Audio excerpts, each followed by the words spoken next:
자, 제목 한번 읽어볼까요? 시작. 제자를 부르신 예수님. 네, 제자를 부르신 예수님이 제목이에요. 근데 우리 보통 친구들은 예수님의 제자가 되는 게 쉬워 보여요?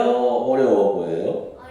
어려워 보여요? 쉬워 보인다고 하는 사람들도 있는데, 자, 혹시 아인슈타인 알아요? 네, 알아요. 엄청 똑똑한 천재죠. 네. 아인슈타인의 제자가 되는 건 쉬울까요?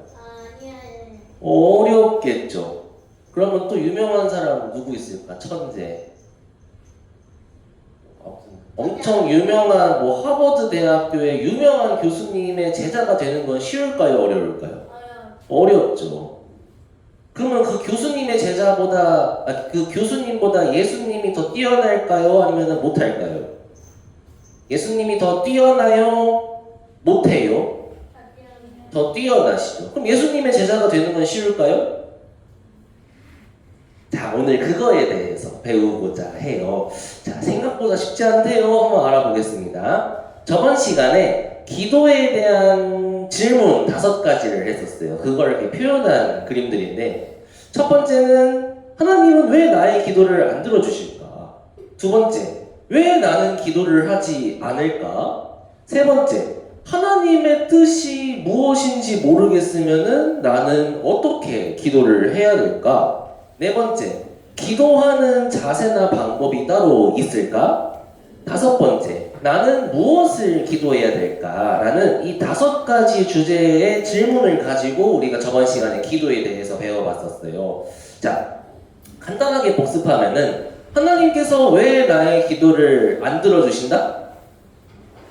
왜냐하면은 5살짜리한테 오토바이를 안 사주듯이 하나님의 뜻대로 성경 말씀대로 기도하지 않으면은 하나님께서 안 들어주셔요.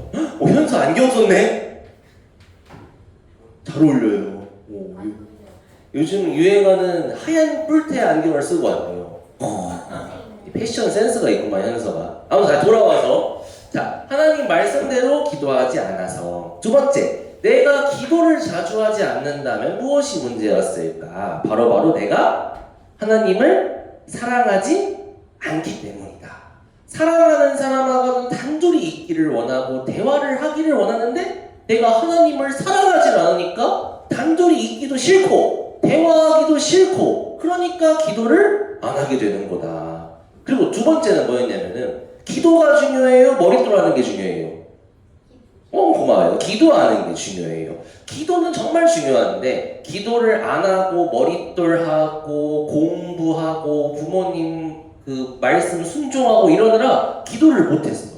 그럼 된다 안 된다? 안 된다. 기도부터 해야 하는데 기도부터 하지 않아서 내가 기도를 못하는 거다. 세 번째, 하나님의 뜻을 전혀 모르겠어. 어떻게 하는 게 하나님 뜻이지? 그래서 어떻게 한다? 좀 어려운 2글자였는데 탄식 기도를 한다.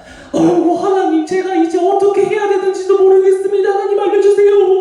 하면은 성령님께서 나 대신에 올바르게 기도해 주신다. 네 번째, 성경적인 기도하는 자세나 방법이 따로 있다 없다? 없다. 누워서 해도 된다. 단 2가지. 첫 번째, 하나님을 경외하는 마음, 하나님을 두려워하고 하나님을 존경하고 하나님을 어렵게 생각하는, 경외하는 마음이 있는 상태에서 기도해야 된다. 두 번째, 개구리 마귀한테 당하지 않기 위해서 한적한 곳에서 기도를 한다.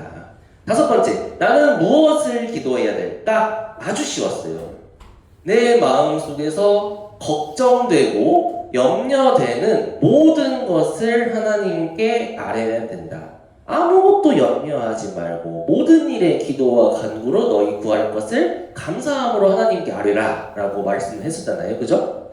자, 그래서 이렇게 저번 시간 내용을 복습했습니다. 자, 오늘의 등장인물은 좀 많아요.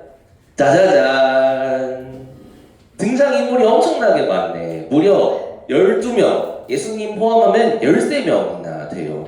여담인데, 선생님이 초등부 시절에 서울중앙교회를 다녔는데 그 서울중앙교회의 가장 큰 로비에는 이 다빈치, 오 똑똑하다 찬이. 다빈치가 그린 최후의 만찬이라는 이 그림이 서울중앙교회 로비에 붙어 있었어요. 근데 선생님 그때 당시에는 이게 도대체 무슨 그림이지 했었는데 나중에 알고 보니까 예수님의 12제자와 함께 밥을 먹는 장면을 그린 그림이었던 거예요. 자, 예수님의 제자는 12명이나 있었어요.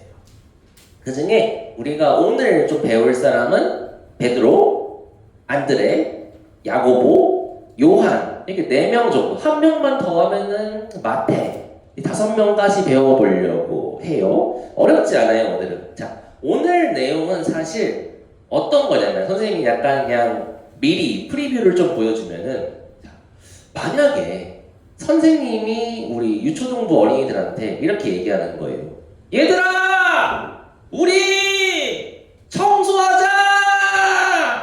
하면은 이 중에 어떤 사람들은 네! 좋아요! 하고 뛰어오는 사람이 있을 거고 어떤 사람은 저 이것만 하고 가면 안 돼요? 하는 사람도 있을 거고 세 번째는 듣고도 못 들은 척 하는 학생이 있을 거예요. 우리 유초등부는 1, 2, 3번 중에 어디에 해당할 것 같아요? 선생님이 청소하자! 라고 하면은 1, 2, 3번 중에 어디일 것 같아요? 그냥 마음속으로 생각해 보세요. 자, 예수님께서도 우리를 부르셨어요. 얘들아! 나를 따르라! 했는데 반응이 세 가지인 거예요. 네! 하고 즉시 모든 것을 버리고 순종하는 사람. 두 번째, 들었지만 지금은 아니고 나중에 따를게요 하는 두 번째. 세 번째, 듣고도 모른 척하는 사람. 이렇게 세 가지의 제자를 부르셨을 때 반응이 있어요. 이거에 대해서 배울 거예요. 자, 목표 한번 읽어볼까요? 시작! 하나님의 제자가 되고 싶은 마음이 있어야 제자가 될 수 있어요. 네, 제자가 되고 싶은 마음이 있어야 제자가 될 수 있어요. 서울대 가고 싶어요? 태연이 안 가고 싶어. 어디 가고 싶어요 그러면? 안 가고 싶어 대학교? 봐봐요. 서울대를 가고 싶은 마음이 없으면은 서울대를 보내준다 해도 갈까요 안 갈까요? 안 가요. 그런 것처럼 내가 주님의 제자가 되고 싶은 마음이 있어야 구원을 받을 수 있고 제자도 될 수 있는 거예요. 이거 되게 중요한 거예요. 오늘 선생님 왜 이렇게 많아요? 하는데 셋 다 좀 짧아요. 오늘 너무 길 거라고 걱정할 필요 없어요. 자, 세 가지를 배울 건데, 자, 평범한 사람을 부르셨다. 하나님을 찾는 사람을 부르셨다. 모든 것을 두고 따라야 된다. 이 세 가지 주제로 한번 배워볼게요. 자, 첫 번째, 평범한 사람을 부르셨다. 우리 유초등부 어린이는 특별해요, 평범해요? 자, 요즘 초등학교에서는 어떻게 가르치냐면은 여러분들은 특별한 존재예요. 여러분들은 소중해요. 라고 가르치거든요. 근데 성경적으로는 여러분들은 평범한 존재예요. 하나도 특별하지 않아요. 하나도 특별하지 않아요. 우린 평범해요. 근데 그 평범한 사람들을 부르신다라는 걸 배울 거예요. 자, 신약 성경도 좀 시간 순서대로 다시 복습을 해봐야겠죠. 뭐 어렵지 않아요. 또 첫 번째, 예수님께서 마리아와 요셉 사이에서 성령으로 잉태되셨다. 두 번째, 세례 요한이 탄생했고 세례 요한이 바리새인과 사두개인과 같은 종교 지도자들한테 독사 이 자식들아! 회개해라! 하면서 막 회개를 외치고 침례를 주고 다녔어요. 그때 요한이 예수님을 딱 보자마자 보라! 세상 죄를 지고 가는 하나님의 어린 양으로다! 하면서 예수님이 메시아인 것을 증언해요. 그 다음에 예수님께서 오셔가지고 내가 너한테 세례를 받아야겠나이다 하니까 제가 어떻게 예수님께 세례를 줍니까? 저는 예수님의 신발끈도 못 봅니다 하면서 했다가 침례를 주자 성령이 내려오셔서 이는 내 기뻐하는 아들이요 사랑하는 아들이라 하면서 세례를 받게 돼요. 자, 이때 당시에 뭐가 시작됐냐고 하냐면 좀 어려운 단어 세 글자가 있어요. 혹시 공생애라고 들어봤어요? 아니요. 공생애. 들어보는 사람. 공생애. 한 명도 없어요? 주원이도 못 들어봤나? 최고 형님이 못 들어보셨으면 아무도 모르는 거네. 앞으로 공생애라는 말을 많이 들을 텐데 예수님의 공생애라고 해서 3년 반 동안 예수님께서 공적인 일, 그러니까 함께하는 일들을 하기 위해서 사셨다라는 게 있어요. 너무 어려운 얘기를 하는구나. 그러니까 예수님께서 자기를 위해 안 살고 남들을 위해 살기로 결심하는 순간이 바로 이 침례를 받았을 때부터 공생애가 시작되었다라고 해요. 외우지 말고 공생애라는 단어가 교회에서 흔하구나 이 정도만 알아두고 갑시다. 따라해봅시다. 공생애. 공생애. 좋아요. 공생애. 자, 그 다음에 침례를 받으시고 예수님께서 이 비둘기 같은 성령한테 이끌려가지고 뾰로로로로 가가지고 우리가 하계 수양회를 가서 이걸 못 배웠어요. 어디로 가시냐면은 광야로 가셔서 마귀한테 40일 동안 시험을 받으세요. 그래서 어떻게 하냐? 너 배고프지? 40일 동안 밥 안 먹었으니까 이 돌덩이를 빵으로 만들어서 먹어라! 두 번째, 너가 성전에서 뛰어내려봐라! 하나님의 천사들이 너를 안 다치게 받아주실 거야. 세 번째, 너가 나한테 한 번만 절하면은 내가 세상에 있는 모든 권세와 좋은 거를 다 줄게. 이렇게 마귀가 예수님을 시험했어요. 꼬드겼어요. 근데 예수님은 저리 가! 하나님께서 말씀하시되 하면서 말씀으로 이 마귀를 물리치셨던 사건이 있었어요. 그 다음 일이 이제 오늘 배우는 일인 거예요. 광야에서 40일 동안 시험을 마치시고 그 중간에 또 많은 내용들이 있긴 하거든요. 물을 포도주로 바꾸시고 니고데모도 만나시고 사마리아 여인도 만나시고 했지만 그 이후에 이제 예수님이 제자를 처음으로 만나게 돼요. 이게 지금까지의 예수님의 타임라인이었어요. 자, 예수님께서 이제 3년 반 동안 이거 먼저 보여줘야겠다. 자, 예수님이 처음으로 제자를 만나셨어요.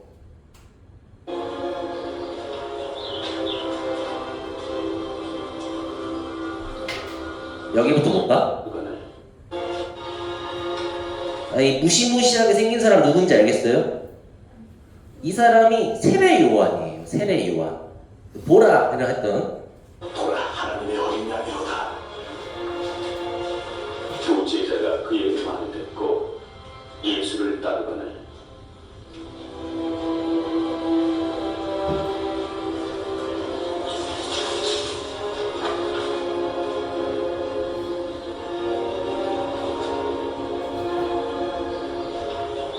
예수님이에요. 예수께서 돌이켜 그 따르는 것을 보시고 물어 이르시되 무엇을 구하느냐? 선생님 어디 계시오니까 랍비여? 선생님 랍비는 번역하는 선생이라 와서 보라. 그러므로 그들이 가서 계신들을 보고 그날 함께 거하니 때가 10시쯤 되었더라. 자, 이게 예수님과 제자들의 첫 만남이었어요. 자, 예수님께서 3년 반 동안 공생애를 사시면서 여러 가지 일을 하셨지만 그 중에서 좀 특별하게 하신 일이 있어요. 그게 뭐였냐면은 12 제자를 부르시는 일이었어요. 뽑는 일이었어요. 그래서 저번에 배웠어야 됐는데 못 배웠어. 시간 없어서. 자, 예수님께서 밤을 새면서 하나님께 기도를 하셨는데 왜 밤을 새면서 기도하셨냐면은 제자를 뽑기 위해서 고민하시다가 밤새 기도하시고 12 제자를 선택하셨어요. 신중하게. 왜냐하면은 이게 왜 중요하냐면은 예수님께서 나중에 십자가에 못 박히시고 죽으셨다가 장사되셨다가 부활하시면은 예수님이 그리스도라는 사실을 온 세계에 전파해야 되는데 그 전파하는 일을 누구한테 맡긴 거예요?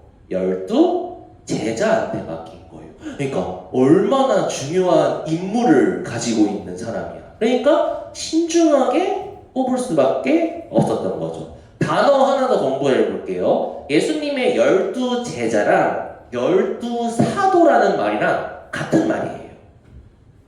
사도는 보내심을 받은 자라는 뜻인데 12 제자, 12 사도 똑같은 단어예요. 요거는 기억하고 갑시다. 자, 깜짝 퀴즈. 손 들고 자기 이름 외쳐야 돼요. 자, 오늘 성경 머릿돌 본문은 어딜까요? 머릿돌 찾아봐도 돼요. 장절까지 맞춰야 돼요. 장돌? 네, 장절까지 맞춰야 돼요. 주원이가 제일 빨라. 주원이 제일 빨라. 주원이 제일 빨라. 송주원 빨라. 송주원 빨라. 송환서 마태복음 4장 18절 20. 정답입니다.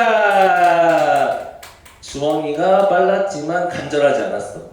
이 6학년의 위험을 보여주고자 천천히 느긋하게 했다가 바로 당하고 말았죠. 자, 오늘은 마태복음 4장 18절에서 22절까지인데 방금 보여준 거는 요한복음 1장이었어요. 그거는 예수님이 제자를 부르신 건 아니고 처음으로 만난 거고 이제 진짜로 예수님께서 너는 내 제자가 되라 라고 부르시는 장면이 마태복음 4장이거든요. 찾아볼게요. 마태복음 4장 18절. 오늘 성경 본문 마태복음 4장 18절 보겠습니다. 18절. 네. 8장이요? 마태복음 4장 18절. 막두개 마에 있어요. 자, 펼쳤으면은 성경을 눈으로 보겠습니다. 자, 앞에 보세요. 엄청 옛날 영화예요. 예수께서 갈릴리 바닷가를 걸어가시다가 두 형제 베드로라는 시몬과 그와 형제가인 이분이 예수님이에요. 여기서는 안드레가 그물을 던지고 있는 것을 보셨다. 그들은 어부였다. 예수께서 그들에게 말씀하셨다.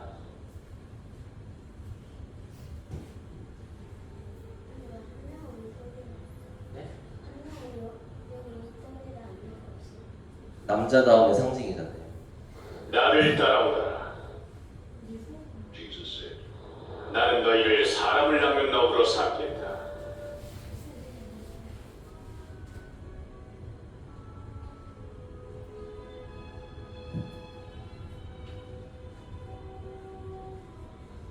그들은 곧 그물을 버리고 예수를 따라갔다. 정태수 선생님이 알려주셨겠지만 예수님은 이렇게 잘생기지 않았어요. 예수님 못생겼어요. 거기에서 조금 더 가시다가 예수께서 다른 두 형제 곧 세베대의 아들 야고보와 그의 동생 요한을 보셨다. 그들은 아버지 세베대와 함께 배에서 그물을 깃고 있었다. 예수께서 그들을 부르셨다. 그들은 곧 배와 자기들의 아버지를 놓아두고 예수를 따라갔다.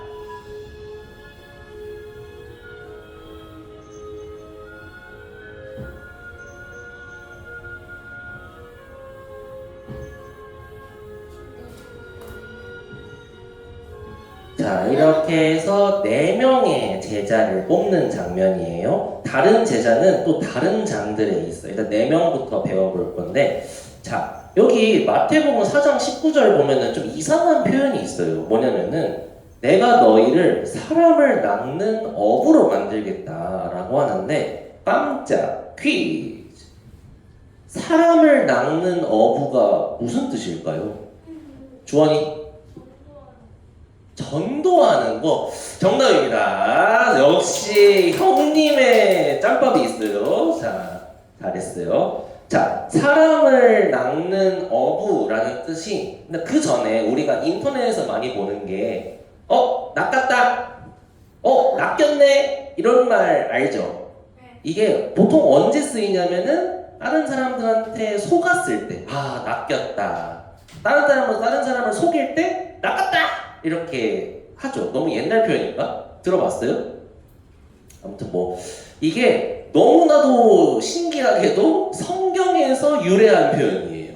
성경에서 사람을 낚는다라는 표현으로 쓰는데, 이게 사람을 낚는다라는 게, 물고기는 물에서 밖으로 건지면 살아요, 죽어요? 죽어요. 근데 사람을 물속에서 낚으면은 살아요, 죽어요? 살죠. 이해했어요? 그러니까 물고기는 바다에서 건지면 죽어. 근데 사람은 물속에서 건지면 살아요. 그러니까 복음을 전파해서 죽어가는 저 사람들을 살려내라. 내가 그런 어부로 너희를 만들어 주겠다라는 건데, 이게 찬송에도 있어요. 내가 너희로 사람을 낚는 어부 되게 하리. 저 죽어가는 영혼 살리는, 내가 너희로 사람을 낚는 어부 되게 하리. 사람을 살리는 어부. 그러니까 이게 뭐냐? 저 죽어가는 영혼을 살려라. 사람을 살리는 어부가 되라. 그러니까 물고기를 잡아서 생계를 유지하던 이런 지식이 부족한 어부들한테 쉽게 설명해 주신 거죠. 너희는 사람을 살리는 위대한 사도가 될 것이다. 근데 하나님께서는 이게 궁금한 점이, 능력 있고 힘 있고 특별한 사람들만 하나님께서 쓰실까요? 그렇지 않아요. 하나님께서는 오히려 세상에서 무시받고 천대받고 나약한 사람들을 불러서 하나님의 거룩한 역사를 이루세요. 성경을 찾고 싶은데 찾진 않을게요. 고린도전서 1장 26절에 여러분들을 부르실 때 지혜 있는 사람 안 불렀고 권력 있는 사람 안 불렀고 가문이 훌륭한 사람도 안 불렀다. 세상에 어리석은 사람들을 선택하셨고 나약한 사람들을 선택하셨고 세상에서 비천하고 멸시받는 사람들을 선택하셨고 아무것도 아닌 사람들을 선택하셨다라고 말씀하고 계세요.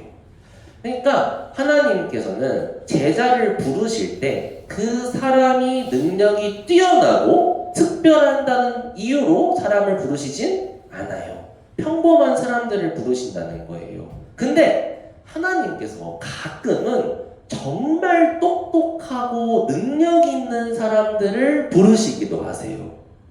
퀴즈. 이 왼쪽 오른쪽에 있는 사람 맞춰보세요. 소건석. 왼쪽은 모세, 오른쪽은 바울. 정답입니다. 선생님이 근데 여기 있다. 아는 거 거의 없네. 자, 정답입니다. 왼쪽은 모세, 오른쪽은 사도 바울이에요. 못 맞출 거라 생각했었는데 맞춰버렸네. 건섭이가 굉장히 생각보다 특별하구만. 자, 모세는 생각보다 엄청난 사람이에요. 무려 40년 동안 이집트의 최고의 똑똑한 사람들만 모여있는 궁정에서 40년 동안 공부한 사람이에요. 이 오른쪽에 있는 사도 바울은 가말리엘 문화라는 그때 당시 이스라엘의 최고 스승님의 제자로서 율법의 엄한 교육을 받았던 사람이에요. 그러니까 이처럼 하나님께서는 정말 많이 배운 사람을 불러서 쓰시기도 해요. 여담으로 어떤 분은 고고하게 굉장한 뛰어난 조예가 있으신 분들은 그런 분들을 사용해서 하나님을 더 빛내게 하고, 어떤 사람은 수학일 수도 있고 어떤 사람은 공학일 수도 있고 어떤 사람은 예술일 수도 있고 각자 자신만의 뛰어난 분야의 특별한 사람들을 부르시기도 하세요. 가능하면 특별한 사람이 되려고 노력하는 게 좋아요. 그런 걸 비전이라고 하거든요. 다 돌아가서. 그러니까 하지만은 대부분은 그런 사람들은 아주 조금이고 대부분의 사람들은 나약하고 비천하고 무시받고 가진 것도 없고 무식한 사람들을 하나님께서 짠 하고 컴온 부르셔가지고 하나님의 거룩하고 큰 역사에 사용하신다라는 거예요. 그러니까 요점이라는 거는 내가 똑똑하고 능력이 있다고 해서 하나님께서 쓰시는 게 아니고 내가 볼품없고 능력이 없고 무지하다고 해서 하나님이 안 쓰시는 것도 아니다라는 거예요. 왜냐하면 하나님의 일은 오직 하나님의 능력으로만 이루어지기 때문인데 자 그러면은 선생님이랑 현서랑 둘 중에 누가 하나님께 더 귀하게 쓰임받을까요? 방금 배운 거를 잘 이해했으면 맞출 수 있어요. 정답은 상관없어요. 상관없어요. 그죠? 선생님처럼 나이가 더 많다고 해서 좀 이렇게 말하면 선생님이 현서보다는 성경을 많이 알겠죠? 모르면 그것도 문제야. 그죠? 그러니까 이렇게 많이 알고 하더라도 현서가 더 귀하게 쓰임 받을 수도 있어요. 에이 선생님 그런 게 어떻게 가능해요? 선생님을 그걸 되게 많이 느껴요. 교회에서 정말 나약한 분이 나오셔가지고 이렇게 하는 거 보면은 야 저런 분들도 저렇게 신앙생활 하시는데 하면서 교회 사람들한테 용기를 주고 희망을 줘요. 자, 두 번째 하나님을 찾는 사람을 부르셨다라는 건데 근데 착각하면 안 돼요. 하나님께서 그러면은 아무나 막 부르실까요? 아니에요. 그 수많은 어부들 중에 아무 어부나 부르셨을까요? 아니거든요. 하나님께서는 어부나 사람을 부르실 때도 다른 사람들과 달리 어떤 특별한 마음을 가지고 있는 사람을 부르셨어요. 자, 문제. 어떤 마음을 가진 사람을 부르셨을까요? 찬이. 예수님의 제자가 되고 싶은 마음. 정답입니다. 달란트가 없네. 달란트 이따 줄게요. 찬이 선생님 많이 갖고 올 거야. 자, 정답이 여기 있죠. 하나님을 찾는 사람, 하나님을 찾는 마음, 제자가 되고 싶은 마음이 있는 사람을 하나님께서 부르세요. 자, 이 네 사람 중에 이 두 사람은 세례 요한의 제자인 안드레와 요한인데 이 세례 요한도 엄청난 사람이에요. 배웠지만은 사가랴라는 제사장의 아들이었어요. 세례 요한은. 그러니까 그냥 가만히 있어도 제사장의 아들로서 엄청나게 많은 것들을 누릴 수 있는 사람이었어요. 근데 세례 요한은 그렇지 않았어요. 더 하나님을 위한 갈망과 욕심이 있었어요. 그래서 어떻게 했냐? 광야로 나가서 메뚜기와 석청을 먹으면서 오로지 하나님만을 위한 삶을 살았던 거예요. 지금으로 따지면은 우리 유초등부 어린이들 저기 남아프리카에 케냐라고 있는데 거기 가서 평생 살면서 복음을 전하라고 하면은 갈래요? 거기는 40도가 넘어요. 물도 없어서 샤워도 못해요. 쌀밥도 없어. 공부도 못해. 살래요?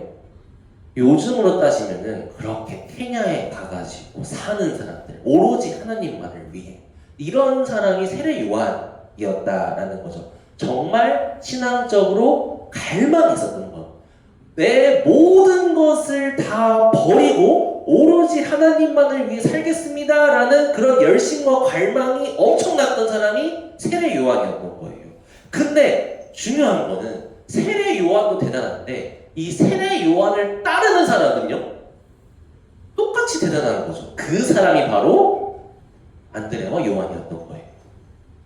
그 안드레와 요한도 그 당시에 그 거짓 종교가들의 그런 권위 이런 것들을 따르지 않고 오로지 하나님만을 찾는 마음으로 세례 요한의 제자가 되기를 선택한 사람들이에요. 그러니까 세례 요한의 제자가 되는 것도 결코 쉬운 선택이 아닌데, 자, 근데 이때 세례 요한이 얘기하죠. 하나님의 어린 양이다. 메시아다. 하니까 어떻게 해요? 그 즉시 가서 함께 거했다라고 합니다. 그러니까 이 둘의 특징은 뭐냐면은 정말 하나님을 만나고 싶어하는 사람들이었다는 거예요. 지금 중요한 거예요. 우리 어린이들은 하나님을 만나고 싶은 마음이 있어요? 없으면 큰일 나요. 없으면 큰일 나요. 자, 여기 있는 베드로도 마찬가지예요. 이 베드로도 동생 안드레가 와가지고 우리가 메시아를 만났습니다 하니까 그 즉시 베드로도 쫓아가거든요.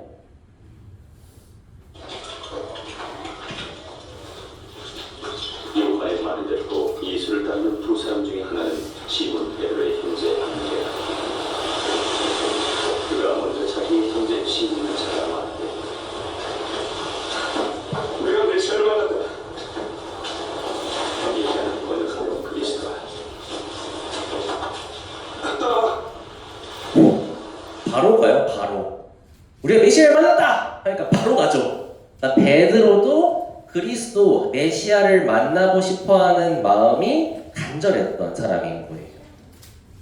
자, 중요한 건 뭐냐면은 하나님이 우리를 부르세요, 안 부르세요?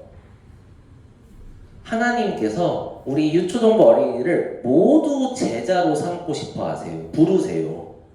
하나님께서는 모든 사람이 구원을 받으면 진리를 아는 데 이르기를 원하시잖아요. 부르세요. 근데 그 부르심에 응답할지 말지는 엄마, 아빠가 결정하는 게 아니고 선생님이 결정하는 게 아니고 내가 결정하는 거예요. 근데 천국을 가고 싶어하는 마음이 없으면은 따라갈 수 있어요? 없어요? 없어요. 없어요. 그러니까 주님께서 그 제자들을 제자로 부르실 때 그들은 천국을 가고 싶어하는 마음이 있었기 때문에, 제자가 되고 싶은 마음이 있었기 때문에, 찾는 마음이 있었기 때문에 그 즉시 따를 수 있었던 거예요. 우리 유초등 어린이는 이 마음이 없잖아요. 그러면 어떤 반응이 나오냐면은 지금은 말고요. 나중에 커서요. 이렇게 될 수밖에 없어요. 자, 세 번째, 마지막. 모든 것을 두고 따라야 해요. 인데, 선생님이 학습 목표가 제자가 되고 싶은 마음이 있어야 제자가 될 수 있다 했었죠. 그죠? 제자가 되고 싶은 마음이 있는 사람만이 주님을 따를 수 있다 라고 했는데, 그러면 제자가 되고 싶은 마음이 없으면 따를 수 있어요? 없어요? 없어요. 주님을 따르지 못하면 천국 가요? 지옥 가요? 지옥 가는 거예요. 주님을 따르고자 하는 마음이 없는데 주님이 계신 천국으로 갈 수 있겠어요? 없다는 거예요. 신앙생활은 쉬워 보이지만 쉽지 않아요. 넓어 보이지만 좁아요. 자, 여기에 우리 본문에도 예수님께서 말씀하시죠. 베드로와 안드레를 부르실 때도 나를 따라오너라 하니까 그들이 그 즉시 자기의 직업의 모든 것인 그물을 버리고 그 즉시 따라가요. 이 뒤에 야고보와 요한도 부르실 때도 예수님께서 나를 따르라 라고 부르시니까 심지어 요한이랑 야고보는 배도 버리고 아빠도 버리고 예수님을 따라가요.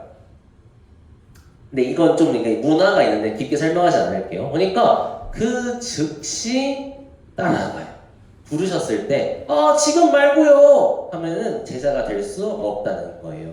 마태복음 8장에도 이런 사람이 있었어요. 아버지가 돌아가셨는데 아버지가 죽으시니까 이제 장례를 치러야 되잖아요. 근데 그때 하필이면 장례식을 치르고 있는데 예수님이 오신 거예요. 그러니까 그 사람이 얘기하는 거예요. 예수님, 제가 예수님을 정말 따르고 싶은데 아버지 장례만 치르고 갈게요. 그 즉시 갈게요. 하니까 예수님께서 뭐라 하시냐? 너는 나를 따라오너라. 죽은 사람의 장례는 죽은 사람이 치르도록 하고 너는 나를 즉시 따라오라. 라고 말씀하셨어요. 자, 여기서 이 사람이 아버지의 장례를 치르고 따라갔으면 제자가 될 수 있을까요? 없을까요? 없어요. 에이 선생님 나중에 따라가면 되죠 라고 얘기할 수 있는데 예수님이 제자로 받아주실까요? 안 받아주실까요? 안 받아주셔요. 안 받아주셔요. 자, 선생님이 그 제자가 되는 과정에서 제일 그 제자가 되는 과정이 제일 존경스러운 제자가 누구냐면은 마태예요. 마태복음을 쓴 마태인데 이 마태도 똑같아요. 예수님께서 지나가시다가 마태를 보니까 마태 보고 이제 나를 따라오너라 하니까 마태도 즉시 일어나서 예수님을 따라가요. 자, 이 마태의 직업은 세리였거든요. 세리? 깜짝 퀴즈. 세리는 뭐 하는 사람이에요? 건섭이.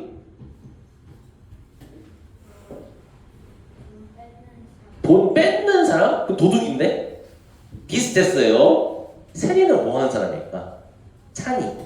돈 버는 사람? 돈 버는 사람? 모든 사람은 돈을 버는데 아쉽습니다. 세리. 기회는 한 번이지롱. 힌트 세.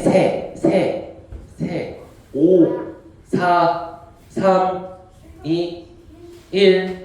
땡! 주원이가 맞췄지만 손을 안 들었어요. 정답은 세금을 걷는 사람이었어요. 세금. 세금을 걷는 사람인데 건섭이 말이 정답인 게 세금을 걷는데 세금을 너무 많이 걷어서 돈을 뺏는 거예요. 그래서 그때 당시에 세리라는 사람은 돈을 뺏어가는 나쁜 놈이라는 이미지가 있었어요. 건설이 잘 알았는데 달란트 받아서 다른 사람 주려다가 그렇게 했던 거예요. 자, 마태는 세리였어요. 근데 이 세리라는 직업 있잖아요. 엄청나게 좋은 직업이에요. 돈을 많이 벌어. 엄청 좋은 직업이에요. 근데 이 세리라는 좋은 직업을 가졌는데도 즉시 세리의 일을 포기하고 이 가지고 있던 거 들고 갔어요? 두고 갔어요. 아까워 죽겠네. 아까워라. 쉽죠? 근데 공통적으로 지금까지 봤는데 제자가 되는 사람들은 다 어때요? 다 놓고 즉시 따라가죠. 그죠? 그럼 반대로 제자가 되지 못하는 사람은 어떤 사람들일까? 가져가는 사람. 나중에 가려는 사람. 이런 사람은 제자가 아니에요. 선생님이 이제부터 엄청 무시무시한 성경 말씀을 보여주려고 해요. 자, 보여줄게요. 누가복음 14장인데 누구든지 내게로 오는 사람은 자기 아버지나 어머니나 아내나 자식이나 형제나 자매뿐만 아니라 심지어 자기 목숨까지도 미워하지 않으면 내 제자가 될 수 없다. 제자가 못 된다고요? 누구든지 자기 십자가를 지고 나를 따라오지 않으면 내 제자가 될 수 없다. 십자가에 매달리라고요? 그러므로 이와 같이 너희 가운데서 누구라도 자기 소유를 다 버리지 않으면 내 제자가 될 수 없다.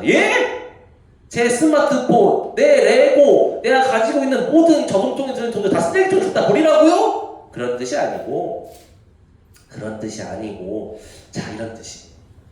부모님의 말씀보다 성경 말씀을 더 따라야 된다.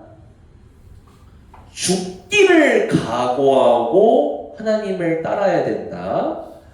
내가 가지고 있는 것보다 모든 것을 더 하나님과 예수님을 귀하게 여겨야 된다. 그렇지 않으면은 너는 내 제자가 못 된다. 예수님 너무해요. 어떻게 그러실 수가 있어요? 쉽죠. 선생님 반대로 물어볼게요. 선생님 이렇게 생각하니까 이해가 갔어요. 뭐였냐면은 자, 하나님이 천국을 보내준대요. 대신 조건이 있대. 가지고 있는 거 싹 다 쓰레기통에 버리래요. 할 수 있어요, 없어요? 엄마한테 혼나요? 이게 어려우면 안 되는데 쉬워야 되는데. 그럼 지옥 갈래요? 그럼 이 가지고 있는 내 야구 글러브, 레고 이런 거 다 들고 지옥 갈래요? 버려야 되지 않겠어요? 그죠? 하나님께서 얘기하시는 거예요. 너 천국 보내줄게. 대신 지금 죽어. 라고 하면 지금 죽을래요? 아니면 좀 100년 살다가 지옥 갈래요? 지금 죽어야지. 그게 현명한 거예요. 그쵸? 천국의 가치. 천국은 마치 밭에 감추인 모화라고 했죠. 그러니까 그 보석의 가치를 아는 사람이 그 밭을 사요. 천국의 가치를 아는 사람은 이 말들이 하나도 너무하게 들리지 않아요. 엄청납니다. 좀 어려운 말을 했죠? 천국은 내 엄마 아빠보다, 내 목숨보다, 내가 받는 모든 고통보다, 내가 가지고 있는 그 어떤 것보다 더 귀하고 소중한 게 하나님 나라 천국이라는 거예요. 그걸 아는 사람은 버리고 따라갈 수 있어요. 마지막으로 예를 드릴게요.